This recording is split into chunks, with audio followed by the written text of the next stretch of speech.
Барлықтарыңызға сәлем, сіздермен бірге Дана Асқарқызы және Данамен денсаулыққа каналы.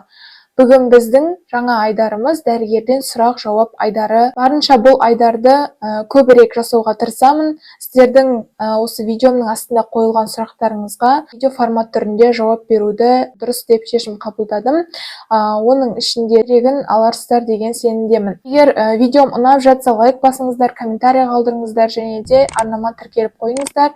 Және арнамның жалпы өсуіне көмек қолдарыңызды осындай лайкпен, қолдауларымен, комментарийларымен білдірсеңіздер деген сенімдемін. Енді сұрақтарға тоқталайық. Мен жалпы осы видеолардың астында сұрақтардың саны өте көп екен. Ең басынан бастап жаймен толықтырып барлық сұрақтарыңызға жауап беруге тырысамын. Бүгін біз ең маңызды деген 10 сұрақты алдым және 10 сұраққа толыққанды сіздерге жауап беремін. Бірінші сұрақ, бұл ферритинді қалай тез арада көтереміз деп бір кісі сұрақ қойған екен. Жалпы ферритин біздің ағзамыздағы темір қоры, оның жетіспеушілігі біздің организмімізде болып жатқан анемияның, жалпы дұрыс тамақтанбаудың, одан бөлек созылмалы қабынудың белгісі болады. Жалпы ферритиннің біз төмен болғанын білсек, оның ең негізгі себебін анықтап алуымыз керек. Ферритиннің жалпы ең біріншіден қалай тез көтереміз, сол әдістерге тоқталайық. Ол біріншіден дұрыс тамақтану. Оған мысалы айтатын болсақ, қызыл ет, бауыр, бұршақ, көк жапырақты көкөністер кіретін болады. Екінші, егер де ауыр тапшылықты анемия болатын болған жағдайда, ферритин өте төменге түскен жағдайда біз арнайы дәрілік препараттардың көмегімен емдейтін боламыз. Жалпы темір жетіспеушілікті анемияны арнайы таблеткалардың көмегімен және де инъекцияның көмегімен емдей аламыз, және де оның түріне байланысты әртүрлі препараттар қолданылады. Екінші сұрақта бүйтіп қойған екен, жалпы таблетка түрін ішеміз бе, қандай дәрісін ішеміз деген секілді сұрақ қойылған екен. Яғни темір препараттары 2 валентті, 3 валентті деп екіге бөлінеді. Жалпы организмге темірдің сіңуіне жақсы көмектесетін бұл 2 валентті темір препараттары жатады. Олар жалпы балаларға, одан бөлек ересектерге арнайы өзіндік массаларына қарай дәрігердің кеңесуімен жалпы тағайындалатын болады. Сондай-ақ үшінші кеңесім, бұл дәрілік препараттарды арнайы витамин С мен бірге қабылдаған дұрыс. Кейбір темір препараттарының құрамында витамин С өзі болады, ал кейбіреулерінде болмайды. Яғни болмаған жағдайда міндетті түрде витамин С-ны қосып тағайындаған ішкен дұрыс болып табылады. Одан кейін төртінші кеңесім, дәрілік препараттарды ішу кезеңінде кофе, сүт, жалпы сүт өнімдерін, чай бірге қолданбаңыздар. Өйткені кальций бұл темірдің сіңірілуін азайтып жібереді, организмде темірдің көтерілуі өте қиын болады. Екінші сұрақ былай қойылған екен. Метилурацил туралы видеомда астында былай қойылыпты. Метилурацилды жалпы бетке, әжімге жағуға бола ма дейді. Жалпы метилурацилдың қызметі бұл жараны жазу, регенерация, яғни тіндердің қалпына қайта келуіне және де теріні жалпы қалпына келтіру мақсатында қолданылады. Метилурацил бұл әжімге қарсы препарат емес. Өйткені оның құрамында әжімге қарсы гиалурон қышқылды, эластиндер, коллагендер, бұлардың ешқайсысы метилурацил мазының құрамында жоқ. Сол үшін оны арнайы дерматокосметологтардың көмегімен сіз әжімге қарсы бөлек кремдерді, майыздарды жақсаңыз болады. Әжімге қарсы препараттардың ішінде арнайы гиалурон қышқылы, пептидтер, керамидтер болу керек. Метилурацил майзын геморрой кезінде жағуға бола ма депті. Жалпы геморрой кезінде метилурацил мазы жиі қолданылады. Неге десеңіз, бұның басты физиологиялық әсер ету механизмі жалпы жараны жазу, қабынуды басу, одан бөлек тіндердің регенерациясы болып табылады. Бұл майз түрінде де және де суппозиторий, яғни арнайы свеча түрінде аптекаларда сатылады. Бірақ та бұл геморройдың жеңіл орташа дәрежесінде ғана қолданылады. Және де арнайы дәрігердің тағайындауымен күніне 1-2 рет ғана қолдана аламыз. Бірақ та геморройдың жеңіл орташа дәрежесінде мен метилурацилды емес, релиф свечасын қолдануға кеңес берер едім. Төртінші сұрақ. Витамин D-ның деңгейі 13 болып тұр деп жазыпты. Витамин D-ның деңгейі негізінен 30-дан 100-ге дейін болады, және де ол барынша 30 деген ең шектік деңгейі 30-дан көбірек болған дұрысырақ. Сол үшін барынша витамин D-ның деңгейін балада болсын, ересекте болсын өте жақсы деңгейге дейін, 100-дің жартысына, яғни 50-ге дейін көтерген дұрыс. Витамин D-ның негізгі қазіргі кезде өте көп түрі көбейген. Аптекаларда да арнайы биологиялық активті зат түрінде де кездесетін, яғни БАДы түрінде кездесетін түрлері де бар. Және менің видеомда көрсеткен 300 000 единицалық D витамины, D витамины, ол да қазіргі кезде жақсы кеңінен таралып келе жатыр. Оны айына 1 рет саласыз да, жалпы ай сайын 1 рет салу арқылы 6 ай көлемінде салып, одан кейін анализ тапсырып, витамин D-ның деңгейін қалыпқа келтіруге болады. Бірақ онан кейін инъекция түрін емес, барынша таблетка немесе капсула түрін қолданған дұрыс болып табылады. Сұрақ. Менің қаным 189 болып тұр дейді. Ауа жетпей жүр. Емін қалай білсем болады дейді. Мен қан деп отырғанына қарағанда гемоглобиннің деңгейі деп ойладым. Гемоглобиннің деңгейі 189 болу, ол өте қалыптан жоғары. Яғни қалыпты деңгейде ер адамдарда 130 пен 160-тың арасында, әйелдерде 120 мен 140-тың арасында болған дұрыс. 189 болуы негізінен қан қоюлануының, тромбтардың түзілуінің қаупін арттыруы мүмкін. Сол үшін дереу өзіңіздің аймақтық дәрігеріңізге немесе терапевтке, гематолог дәрігерлерге көрініңіз. Анализ тапсыру керек. Өйткені мен сіздің қан деңгейіңіз дегенге жалпы нақты айтпағансыз да, ненің деңгейін екенін. Сол үшін жалпы қан анализін тапсыру керек боласыз. Одан кейін эритропоетин деген гормон бар. Бұл сүйек кемігінің жалпы біздегі сүйек кемігінен біздегі көптеген қан жасушалар түзіліп шығады. Соның түзілуіне жауап беретін гормон осы бізде эритропоетин. Соған байланысты эритропоетин гормонын тапсыруыңыз керек. Сатурация деңгейін өлшеуіміз керек сіздегі. Мүмкін сатурация деңгейі төмендеп кетуі мүмкін. Және де УЗИ, ЭКГ деген сияқты аспаптық зерттеулер өтуіңіз керек. Сондай-ақ қан қоюлану деңгейі, жалпы сізде қан қоюлану болатын болса, тромбоциттердің деңгейі де артып кетеді қатты. Соған байланысты сіз күнделікті сұйықтық деңгейіне жақсы ішкен дұрыс. Оның ішінде кәдімгі суды ішкен дұрыс. Күніне 2-2,5 литрге дейін. Арнайы қан сұйылтатын дәрілерді күніне 1 мезгіл ішкендеріңіз дұрыс. Кешкі 8 мен 9-ның арасында қазіргі кезде қан сұйылтатын дәрілер көп. Антиагреганттардың ішінен арнайы препараттарды тағайындап, дәрігердің тағайындалуымен ішкен дұрыс. Флеботомия жасалу керек. Бұл қан алу, жалпы артық қанды алу. Одан бөлек сізде өкпе, жүрек, сүйек кемігінде бір мәселелер болуы мүмкін.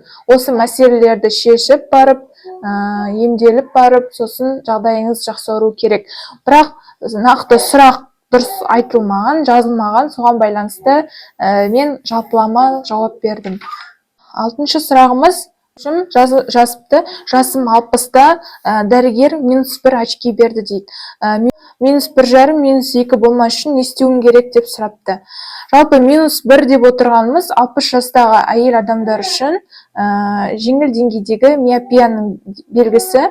Бұл алыстан нашар көруі болып саналады. Кеңесім сізге барынша жарықты дұрыс пайдалануыңыз керек. Кітап оқитын болсаңыз, немесе белгілі бір жалпы газет болсын, журналдарды оқитын болсаңыз, немесе телефонды қарайтын болсаңыз, гаджеттерді, телевизор болсын, оның барлығын барынша жарық кезде қарағаныңыз дұрыс. Және де кешкісінгі уақытта мүмкін емес. Ол уақытта да қарау, бірақ қарау уақытын азайтқаныңыз дұрыс. Көзілдірік кигеніңіз дұрыс, дәрігердің арнайы рецептісімен.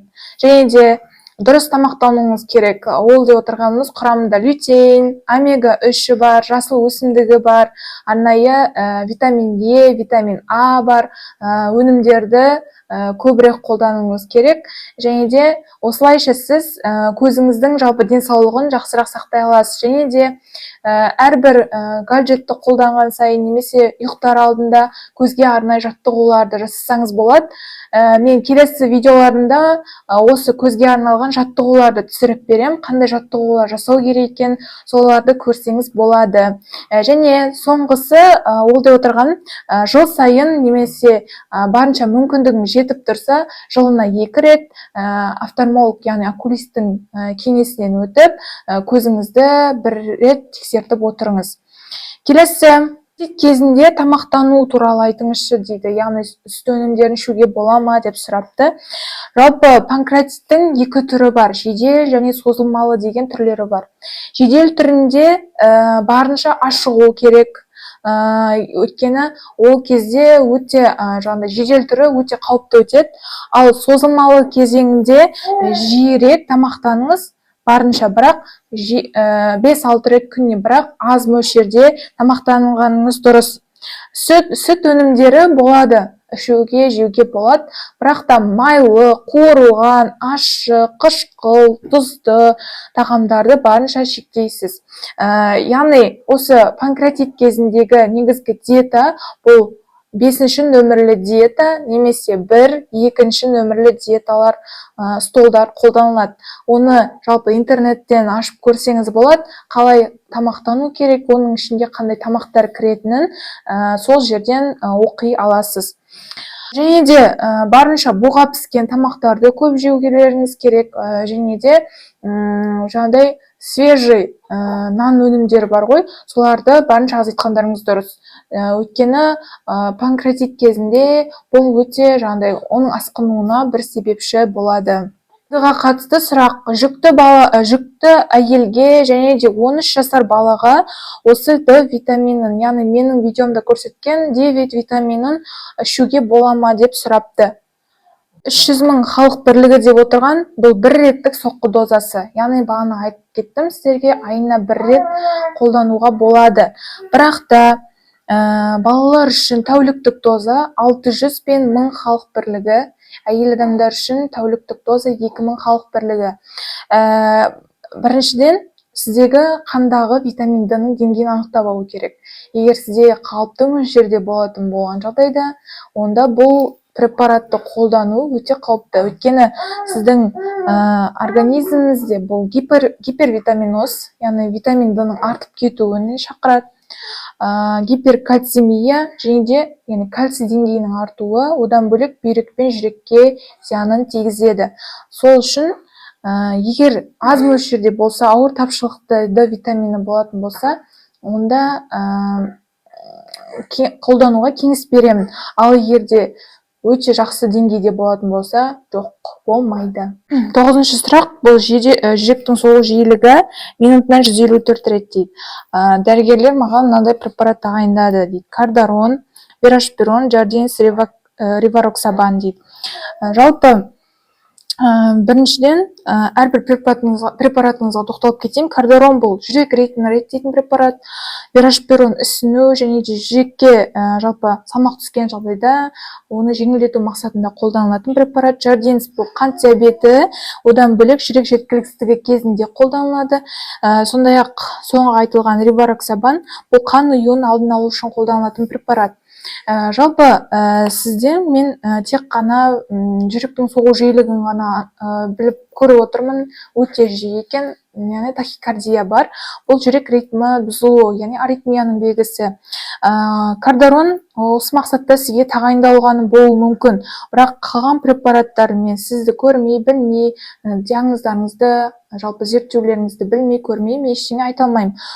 Сол үшін ЭКГ, арнайы УЗИ, арнайы анализдер тапсыру мақсатында нақты диагнозыңызды білу керек. Оған қарай жалпы арнайы ем жүргізіледі. Бірақ дәрігерлердің сізге берген жалпы арнайы дәрігер сізге осы препараттар тағайындаған болса, онда дұрыс деп айтар едім. Өйткені сіздің жалпы аритмияңызға сәйкес қана, өйткені жүректің соғу жиілігі 154 рет екен. Қалған препараттарды нақтысын көрмей, білмей ештеңе айта алмаймын. Мүмкін сізде қант диабеті бар шығар, мүмкін сізде басқа да, мысалы, стенд қойылған шығар, операция болған шығар, сондай секілді нәрселерді білмей ештеңе айта алмаймын. Және соңғы сұрақ сіздерге жауап беретін: жүрегі үлкен адамға бисопролол препаратын дәрісін ішуге бола ма, әлде операция жасату керек па дейді. Бисопролол, мен айтқандай, бұл бета-адреноблокатор тобына жататын дәрілік препарат. Бисопролол және жүректің соғуын баяулатып, жүректің жүктемесін азайтады. Яғни бізде кардиомегалия, яғни жүректің үлкеюімен плюс жүрек жеткіліксіздігі, артериалдық гипертония, аритмия болса, онда бисопролол осы симптомдарды азайту мақсатында қолданылады. Ал егерде бізде жүректің үлкеюін, кардиомегалияның жалпы себептері әртүрлі. Яғни клапанның ақауы болуы мүмкін, кардиомиопатиялар болуы мүмкін, жоғары қысым болуы мүмкін. Оны біз ЭКГ-ның, эхокардиография, яғни УЗИ сердцеға қарай отырып, және де арнайы анализдер, оның ішінде тропонин тест бар, және биохимический анализдер бар, жалпы қан анализдері бар. Соған байланысты көре отырып анықтай аламыз, және соған қарай арнайы препараттар тағайындай аламыз. Дәрежесіне қарай, егер дәрежесі ауыр деңгейге қарай өтетін болса, онда міндетті түрде операция жасатқан дұрыс. Ал егер дәрілік препараттармен де емдейтін жағдайлар болады, бұны біз сізді көру арқылы, жалпы зерттеулеріңізді қарай отыру арқылы анықтаймыз. Өзіңізше жалпы бисопролол препаратын ішуге және оның дозасын азайтуға мүлдем болмайды, өйткені синдром отмены пайда болады. Сіз ол дәріге организм үйренеді, және де мүлдем тоқтатып тастаған кезде әртүрлі нәрселер пайда болуы мүмкін. Тем более сізде кардиомегалияңыз бар, соған байланысты өте қауіпті деп айтар едім. Міндетті түрде консультацияға жазылыңыздар. Жалпы бүгінгі 10 сұрақ талқыланды. Сіздерге ұнады деген сенемін. Ұнаса лайк басып кетіңіздер, және де арнаның дамуына үлес қосыңыздар. Келесі видеоларда жүздескенше, бүгінгі видеом сіздерге нақтырақ, түсіндірек болды деп ойлаймын. Сау болыңыздар. Алаңмен бірге.